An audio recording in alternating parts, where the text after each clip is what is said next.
Guys, what's up? This is me, Papakas, Android Hero. At meron tayong video unboxing mula sa RIMAX na talaga naman napakalupit ng earphone na to.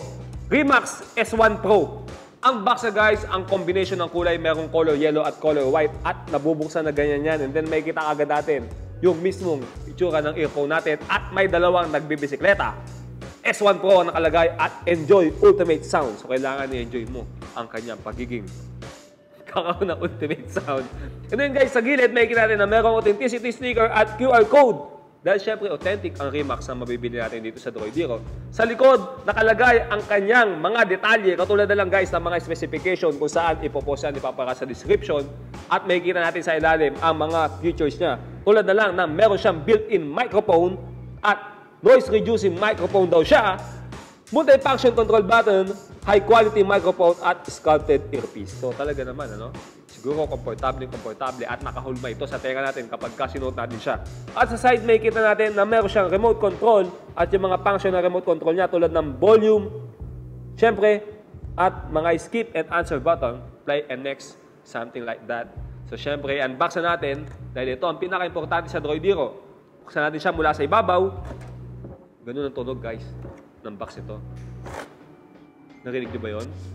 At bubungad kagad sa atin na talaga namang may impress tayo. Merong lalagyan guys na sinama ang RIMAX.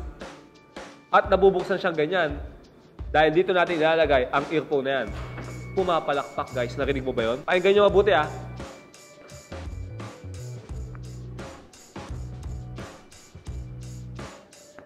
Pumapalakpak siya guys. Bukod sa pouch na yan, merong kasamang user manual.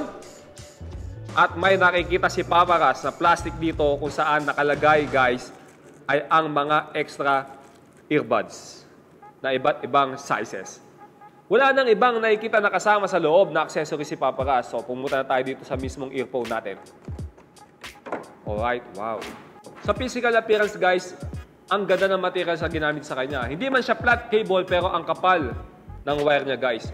L-type siya, may tatlong guwit ang kanyang 3.5mm jack kung saan guys, syempre, merong mic itong earphone na to at makikita natin dyan, nakasulat RIMAX. Sa mismo remote niya, nakikita ko guys, no, sa likod, merong ini-slide at merong butas. Dahil ito yung mismong mic niya guys. Kapag may tumawag sa atin, pwede natin sagutin dahil meron siyang answer button at nakikita natin yung plus and minus button dyan. So, tatlong button yung nakikita ni Papakas dito sa kanyang mismong remote.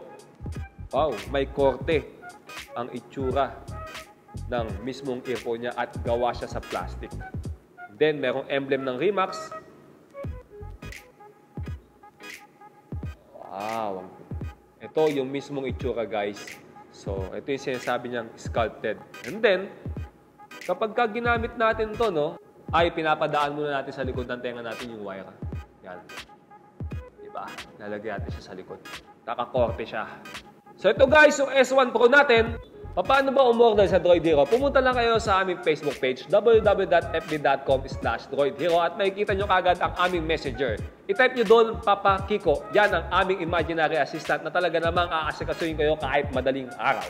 Alright guys, nag-a-accept kami ng cash on delivery within Metro Manila at shipping naman nationwide. Guys, meron akong Facebook at meron akong Instagram, Papakas. I-follow nyo ako, magpa-follow back din ako sa inyo. At meron kami YouTube channel, Droid Hero. Please guys, mag-subscribe na rin kayo. Ito ang ating video unboxing ng RIMAX S1 Pro na mabibili natin dito sa Droid Hero. Kaya guys, ano pang hinihintay nyo? Order na!